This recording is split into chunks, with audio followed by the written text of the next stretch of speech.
चलिए आज मैं फिर एक केस स्टडी आपके साथ डिस्क्लोज करना चाहूँगा। ये मेरे पास बोर्ड है एप्पल एयर 1466 का। इस पर देखिए हमने काम किया है। पहले बायोस से रिलेटेड प्रॉब्लम आ रही थी, तो यहाँ पे एक 8 पिन की आईसी होती है। अगर वो आईसी अगर आपको डैमेज रहे, अगर हीट हो रही हो, कई बार शॉर्ट हो जाती है आईसी, तो ये आईसी जनरली अगर आपके पास स्क्रैप बोर्ड नहीं है तो आप ये आईसी नहीं यूज़ कर सकते हैं। और अगर बाई द वे कभी एक आधा बार आपने यूज़ कर दिया, एक दो स्क्रैप बोर्ड है, उसके बावजूद इसका सब्स्टिट्यूट ये मैं बता रहा हूँ कि आपका देख पा रहे हैं ये 8 पिन की आईसी केवल ये आपका पिन नंबर। इसमें अगर पिन का ओरिएंटेशन देखें इस बोर्ड व्यू में, तो ये देखिए इसका पिन नंबर ये है पिन नंबर 1 2 3 4 5 6 7 8। पिन नंबर 7 और 3 को जंपर कर सकते हैं डायरेक्ट। ओके, ये देखिए मेरी आईसी बर्न कर गई थी, मतलब हीट हो रही थी ज़्यादा, तो मैंने सीधे इसको रिमूव कर दिया है और 7 और 3 को आपस में जंपर कर दिया। दूसरा, आरटीसी सप्लाई नहीं बन रही थी मेरी, 3.3 वोल्ट आरटीसी सप्लाई। तो आप देख पा रहे हैं यहाँ पे कई कंपोनेंट्स लगे होते हैं जो कि टोटली बुरी तरीके से डैमेज हैं। देख पा रहे होंगे यहाँ पे एक रजिस्टर के लिए पोजीशन दी हुई है, और यहाँ पे नीचे कैपेसिटर के लिए दो, एक रजिस्टर ये और ऊपर एक रजिस्टर, 3 रजिस्टर की पोजीशन डैमेज है टोटली। यहाँ पे एक रजिस्टर लगा हुआ था और एक रजिस्टर ऊपर और एक रजिस्टर ऐसे नीचे। तो इस रजिस्टर के माध्यम से यहाँ 3 वोल्ट की S5 कनेक्टेड था। तो मैंने देखा कि आईसी में यहीं पे अगर आप देखें पिन नंबर 2 पे S5 वोल्टेज है, 3.3 वोल्ट S5। तो वहीं से उठा के यहाँ जंपर कनेक्ट कर दिया मैंने इस वाले पॉइंट पे जो कि कनेक्टेड है पिन नंबर 5। ठीक है, 5 नंबर पे मेरे को कनेक्ट करना था 3.3 वोल्ट S5। तो मैंने 3 को नंबर की जंपरिंग उठा के 5 नंबर पे कनेक्ट कर दिया, बाकी ये चीज़ें रिमूव कर दी क्योंकि वो सारा मिलकर के 3.3 वोल्ट पावर ही कनेक्ट कर रहे थे। तो ये मैंने डायरेक्ट कर दिया। इसके बाद बोर्ड मैंने जब ऑन किया, देखिए अभी भी मेरा बोर्ड पूरा नहीं ऑन हुआ है, अब आधा ऑन होने लगा। जब बोर्ड आधा ऑन हो गया तो इससे मुझे ये पता चल गया कि नहीं बोर्ड तो ऑन हो गया, यानी कि मेरा आरटीसी सेक्शन ओके हो गया, 32 की फ्रीक्वेंसी आने लगी है, देख पा रहे होंगे। और बायोस भी काम कर रहा है। अगर बायोस काम नहीं करता तो बोर्ड टोटली डेड रहता, या तो ऑफ ऑन होके ऑफ हो रहा होता, ऑन ऑफ लगातार करते रहता। देखिए अब मैं इसको बायोस का अगर बता रहा हूँ, देखें यहाँ पे 3 वोल्ट बन गई, DSO में देख पा रहे हैं। और मुझे चेक करना है 32 की फ्रीक्वेंसी। 32 की फ्रीक्वेंसी देखिए यहाँ पे आ गई, फ्रीक्वेंसी मैंने चेक कर लिया। तो फ्रीक्वेंसी यानी कि मेरा जो ये जहाँ पे जंपरिंग वाला पोर्शन मैंने किया है ये काम सही हो रहा है। और अगर बायोस काम का, अगर मैंने यहाँ पे जो ये जंपर लगाया है, अगर ये काम नहीं करता तो बोर्ड ऑन नहीं होता। मेरा बोर्ड ऑन हो गया, लेकिन आधा पावर बन रहा है। अब मुझे ये देखना है कि कौन कौन सी पावर बन रही है। अभी पूरी कंप्लीट नहीं, ये अगर आधा बन रहा है इसका मतलब अभी कोर तो नहीं बन रही होगी। देखिए कोर की ये कॉइल है मेरी,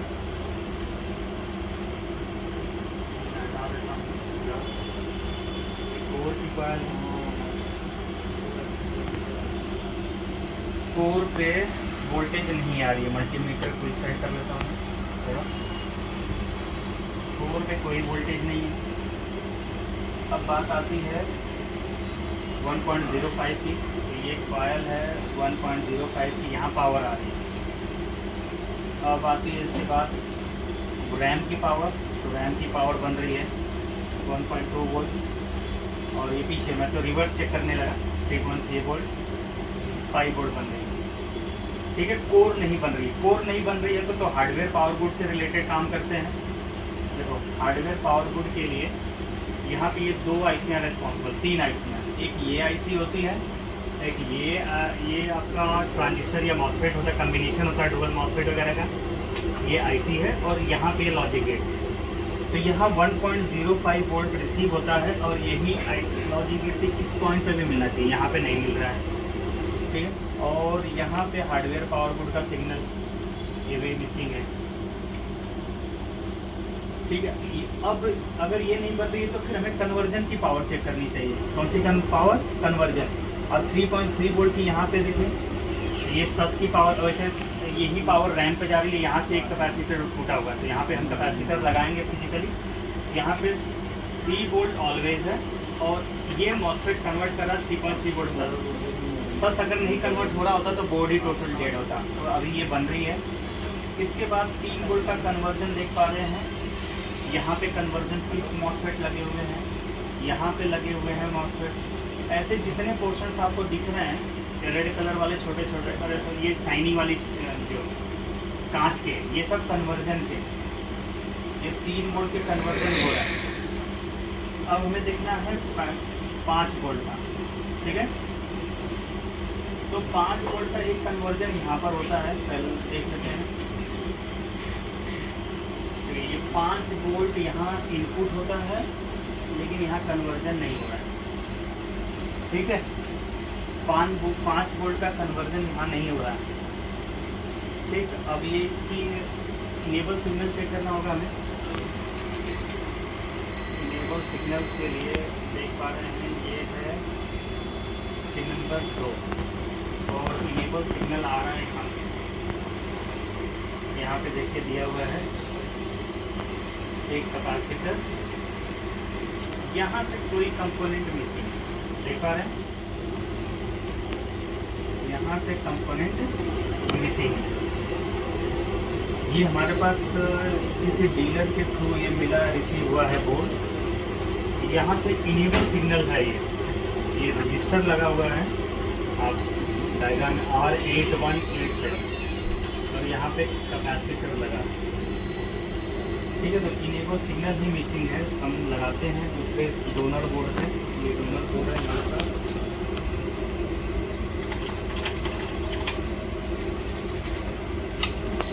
इस बोर्ड को एक बार हमने मना कर दिया था कि नहीं रिपेयर होगा, काफ़ी काम करने के बावजूद ये नहीं हुआ, लेकिन कस्टमर ने हमें टाइम दिया कि नहीं आप सर एक बार और टाइम दे दीजिए।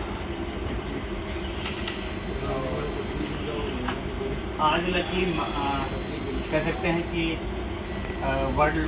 जो प्रेशर वर्क का प्रेशर वो ऑलमोस्ट हमने फिनिश किया है। तो थोड़ा सा टाइम मिला तो एक बार दोबारा देखने का रिव्यू किया इसका, तो ये हमें पता चल रहा है कि इसमें यहाँ पे आके प्रॉब्लम रुक रही है, यानी कि बोर्ड यहाँ पे आके रुक रहा है।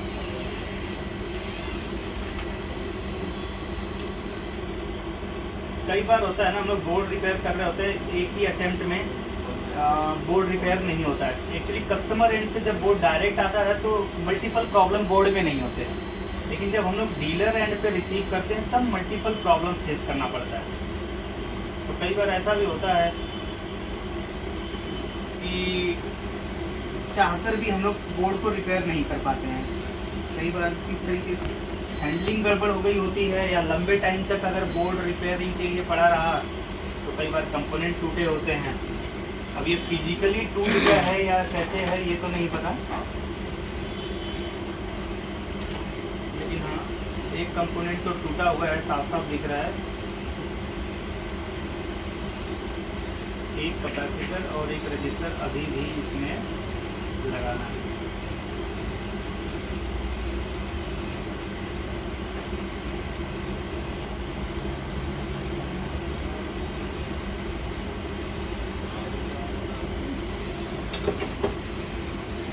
इसके बोर्ड की हैंडलिंग भी बहुत जरूरी है।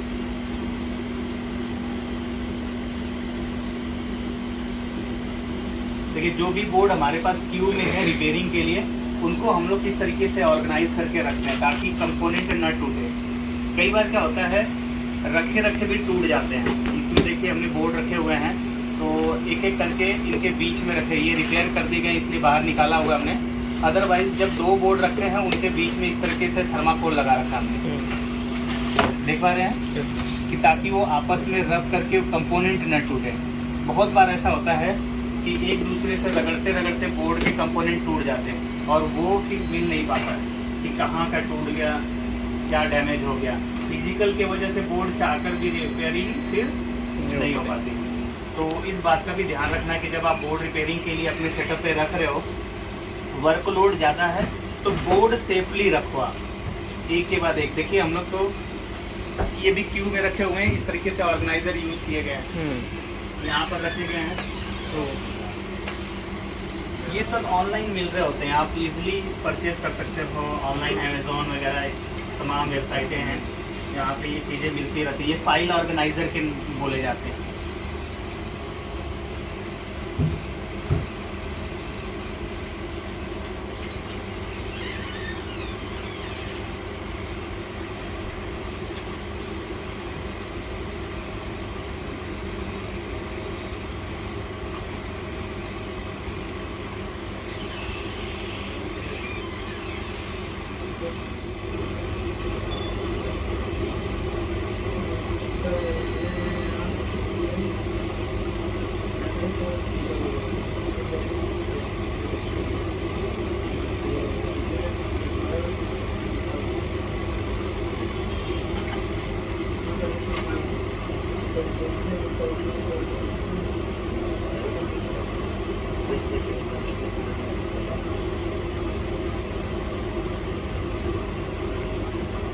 दूसरा हमने ये सेटअप पे एक लाइट लगाया था जिसकी वजह से हमारी कैमरे की क्लैरिटी बढ़ गई थी, क्योंकि जिसमें कई लोगों ने डिमांड किया हमसे कि सर ये लाइट हमें भी चाहिए।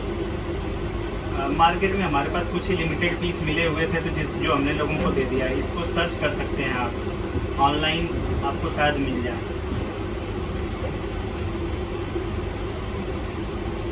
टेबल लैम्प जहाँ मिलता है वहाँ पे मिलते हैं जनरली।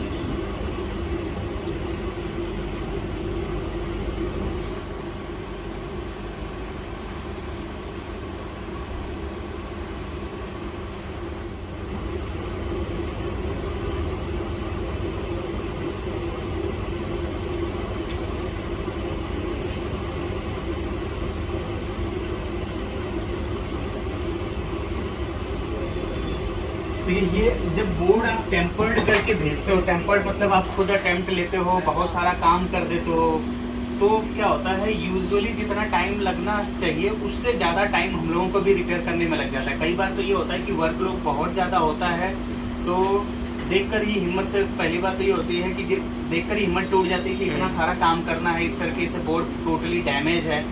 ठीक है, तो कोशिश ये करिए कि जब भी आप रिपेयर कर रहे हैं सफाई से काम करें, और एटलीस्ट बोर्ड रिपेयर ना हो तो टेम्पर्ड ना हो।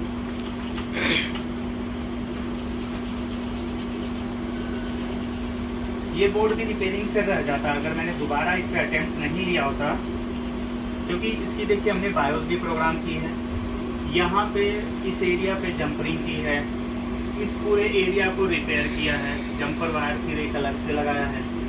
ठीक है, और स्टार्टिंग में यहाँ पे थोड़े बहुत काम किए गए हैं, कुछ कंपोनेंट जब गड़बड़ थे इसके पास, एसएमसी के पास, और इतना सारा काम एक साथ नहीं होना चाहिए। और साथ के साथ फिजिकल प्रॉब्लम की देखिए यहाँ पर भी एक पहले मॉसफेट यहाँ जीने डायोड लगा होता है, उसको ही हमने यहाँ पे जंपर किया हुआ है, दिख रहा है।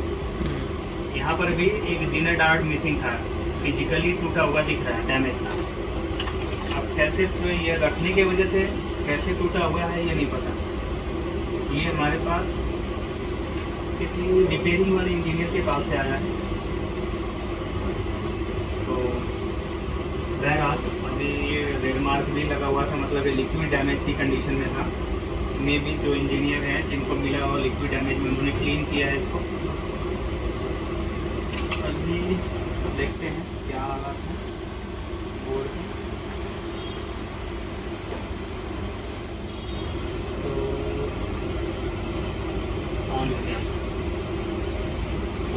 तो ये कन्वर्जन के ऊपर रुक रहा था, पहले तो टोटली डेड था, जब उसको ऑन कर लिया उसके बाद कन्वर्जन पे, जहाँ हम लोग नॉर्मल एप्स में भी रिपेयरिंग बताते हैं तो कन्वर्जन से करते रहना चाहिए। पावर पूरी नहीं बन रही थी, जिसकी वजह से ये बोर्ड आधा ऑन होके क्या हो रहा था, तो रुक रहा था। पहले तो डेड था, उसको बनाया गया। ठीक है, इसमें कई जगह काम किया गया है। देखिए पहले तो ये मेन लाइन को बनाया गया है, फिर उसके बाद BIOS section repair, RTC section repair किया गया है, फिर बायोस सेक्शन रिपेयर किया गया है, उसके बाद कन्वर्जन की सप्लाई रिपेयर की गई है, तब जाके ये बोर्ड कंप्लीट ऑन। अभी डिस्प्ले भी आ रहा है, एक बार दोबारा बायोस पे भी चेक करा देते हैं। बायोस डेटा, बायोस की पिन नंबर 1 पे चेक कर सकते हैं डेटा।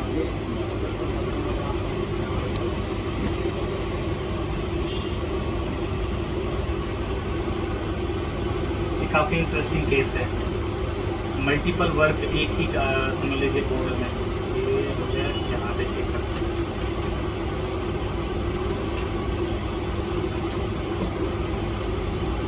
बायोस फ्रिक्वेंसी वगैरह पढ़ना है, इसको सिंपल करते हैं। इसके बाद डाउन होगा, रीड हुआ, रैम रीड हुआ, डिस्प्ले आ गया। कुछ टाइम और रुके रहेंगे तो एक आधा बार और लाइनिंग फ्लिकरिंग आपको दिखाई देगी। ठीक,